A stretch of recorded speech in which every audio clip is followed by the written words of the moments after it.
Hello, folks. Me back again. Just coming to speak briefly about Burnley's 2-1 win over Tranmere Rovers today. Obviously, this fixture drew upon us very quickly.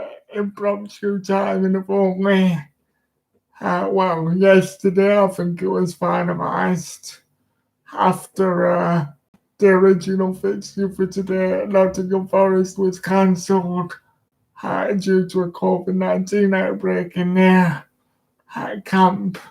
So obviously, we all hope that everybody at Nottingham Forest is fit and well and that nobody's seriously ill with COVID, because we don't want that. But what it did mean is, unfortunately, I plan to watch the game at Forest on a live stream today, but that option wasn't available at Tranmere, so the game for a little while. It wouldn't work immediately, but I listened last sort of 20 minutes or so. But after a few times trying, and I've had to admit they were reading the reports. But apparently, Burnley created several chances, starting in the 4th minute with Ashley Barnes, and then a sort of session throughout the first half where Burnley were the better team.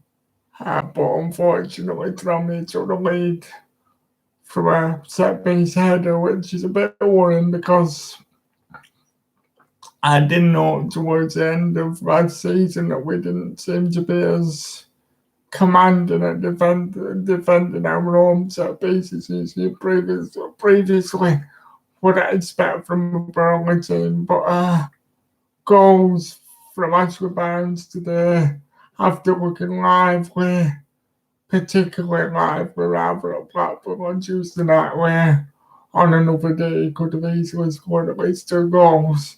And then a wonderful effort from Dwight McNeil from around about 25 yards out, finding the bottom left-hand corner. And you would definitely say that out of the established first team stars at our disposal, Dwight is definitely the sharpest, most skilled and impressive throughout pre-season. Now, we've always got to be cautious about pre-season because, you've seen many times a team be dreadful in the pre-season campaign and lose every game, and then when the proper league competitive football starts, it bears no indication of this season that they're going to have, and they have a good season. I remember, I think it was in 2008-9 when we first ever got promoted to the Premier League. I don't think we scored a goal in that pre-season, and it resulted in our first ever promotion. And equally, we could be as impressive as we like in pre-season, and everything could be negative throughout the season. So we've just got to keep it in perspective. But the facts are that, albeit against no disrespect to anybody, 5 inferior teams in the shape of Salford, Morecambe, Oldham, Blackpool and Tranmere today, we have scored 11 goals, only conceded 1 goal, and we've got 5 wins. But we have to take into account who that is against, and the only time that we're going to face opposition of a supposed sort of level caliber to ourselves is against the Spanish team, Cadiz. I think that's obviously with that a tough more next week.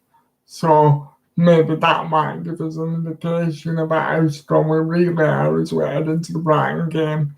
In other news, without wishing to upset Chris Wood or be selfish or anything, New Zealand got knocked out of the Olympics today losing on penalties. Although Chris Wood did score his penalty, and because he's played so much football with New Zealand, he should be match fit. He should be up to speed, and it's good that he scored goals. So hopefully Chris Wood can get off the plane, self-isolate if he needs to do, because I'm not too sure what the travel rules are. The like security list, whether Japan's green, red, or amber, or otherwise, I don't know. But hopefully he comes back without COVID, has a bit of a rest, gets in training, and if we're lucky, he might be in a position to start for us 2 weeks, 2 weeks today at home to Brighton, because other than the omissions of Chris Wood, who was away obviously, and Nick Pope and Gore, who's not recovered from his surgery yet, I do think that the starting 11 that we saw today of Barnes partnering Rodriguez up front, the tried and trusted partnership of me and Tarkovsky at the back, Westwood, Brownhill in the field, and Charlie Taylor at right wing and left back respectively could well be the starting lineup that we see against Brighton if Wood and Pope are not available, which fingers crossed they will be. So yeah, we can be pleased with pre-season, but I think despite the fact that we've seen Burnley play quite well in all games, we're all mindful of who it's played against, who they've been played against, and we're mindful of,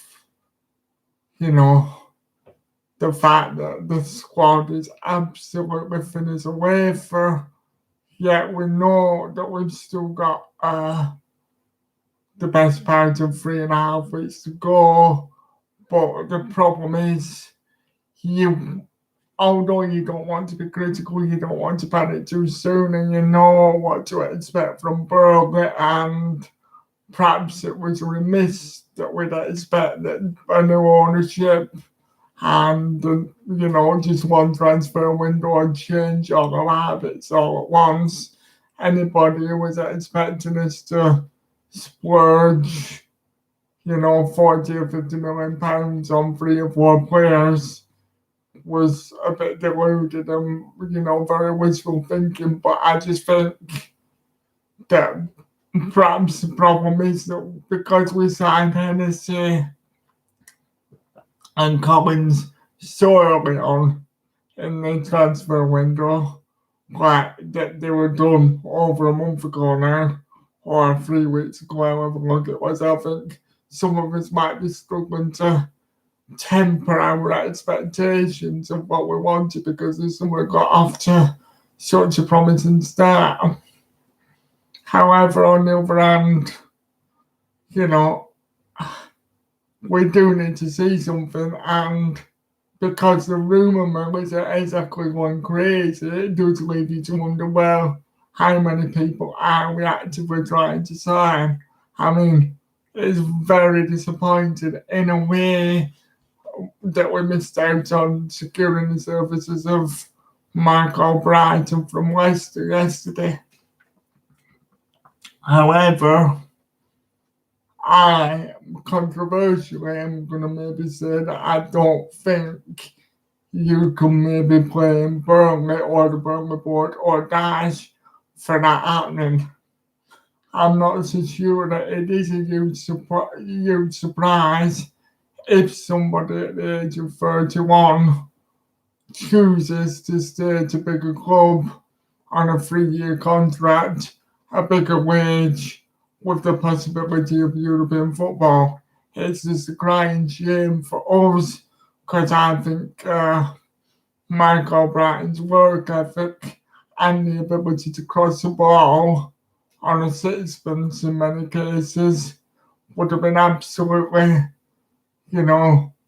tailor-made for what we try and achieve and the way that we go about things, because most of the time in the modern game, almost every winger wants to cut inside and try the best to get shots off at every opportunity, whereas Mark O'Brien like to beat the man, skin them, and get across it at every available opportunity. And when I was thinking about just signing him, I was thinking, having Chris Wood's head attacking those balls all the time would have been giving opposition defences nightmares. But anyway, he's not coming. He's a target with lost out on. So now, unfortunately, hopefully there's more targets that we'll have to go back to the drawing board to find. And another thing that I've been thinking is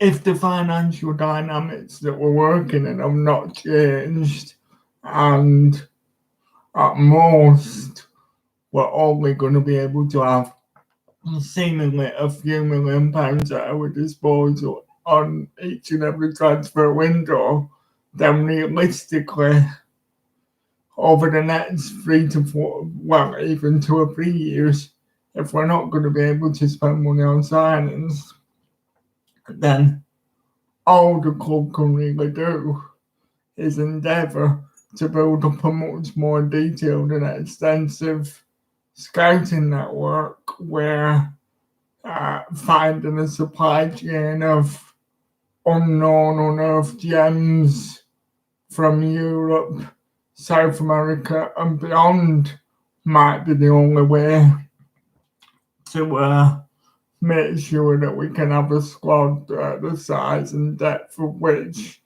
can compete in the Premier League, which would be whether you can see Daesh operating under those like that sort of a mantra is another thing, because obviously we become known somewhat in the media as sort of Brexit FC, and I feel like it's a tag as a Burnley fan that the vast majority of us enjoy, having a British core of players, because anybody who knows me in real life, I'm an extremely patriotic person. I absolutely love Britain, and I never have anything bad said against the country, but from a footballing perspective, it might be getting time to change things up a bit just so that we can keep ourselves fresh and what have you.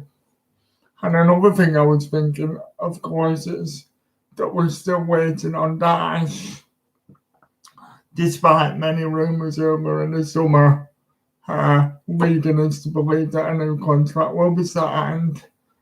It's still not signed, and until we see that pen put to paper officially, it'd be impossible to really breathe the sigh of relief to make us believe that he definitely is going to stay with us.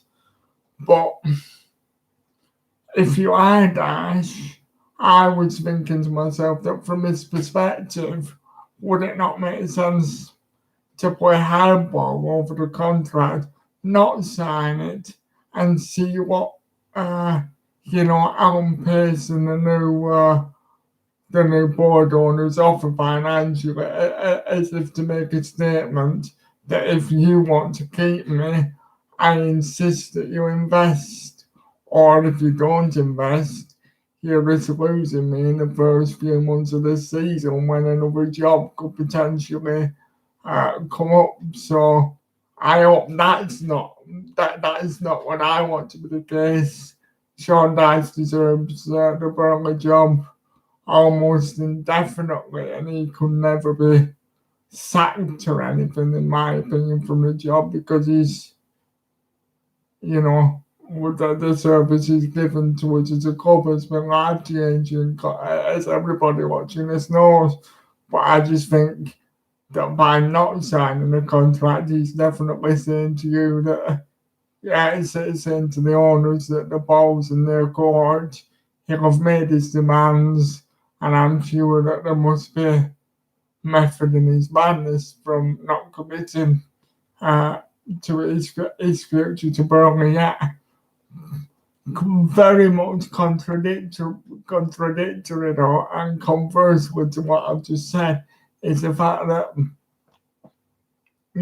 part of me wonders if Daesh thrives off the threadbare squad, doing it together mentality, and the fact that we don't sign players, and the fact that we're always driving a hard bargain, and the fact that if we have a very, very tiny squad all the time, then every achievement that he does or makes, let's say, every time we kept up in the Premier League and every time we drastically punch above our weight, in the shape of finishing 7th and 10th in the last twice in the last 4 seasons, it seems like a miracle, whereas there's sort of less glory and less notoriety to be drawn from the media if we were to achieve similarly, or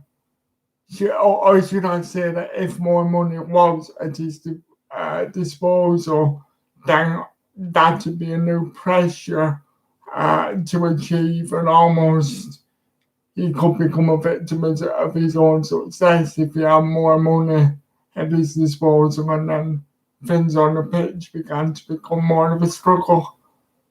I'd be fascinated if anybody believes the same thing in the comments.